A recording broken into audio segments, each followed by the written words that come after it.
السلام علیکم پیارے بچوں، آج ہم اپنا نیکسٹ لیسن پڑھیں گے۔ پیارے بچوں، ہم ووولس پڑھ رہے ہیں۔ ووولس کے اندر شارٹ ووولس ہم پڑھ رہے ہیں اور شارٹ ووولس کو کھینچتے نہیں ہیں۔ شارٹس ووولس میں زبر زیر پیش آتا ہے۔ زبر زیر پیش جس حرف کے اوپر آئے گا اسے ہم کھینچیں گے نہیں۔ تو آئیے میرے ساتھ مل کر پڑھیے۔ غین زبر غا، غین زیر غی، غین پیش غو، غا غی غو۔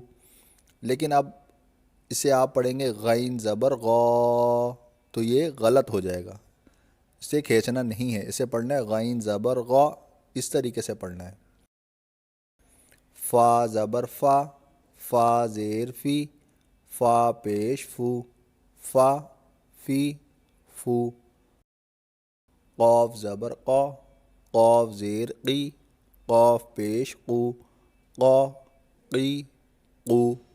کاف زبر کا، کاف زیر کی، کاف پیش کو، کا کی کو۔ ماشاءاللہ پیارے بچوں، آئیے ایک بار رواں طریقے سے پڑھتے ہیں۔ غا غی غو، فا فی فو، قا قی قو، کا کی کو۔ ماشاءاللہ ماشاءاللہ، دعا میں یاد رکھیے گا۔ جزاک اللہ خیرہ۔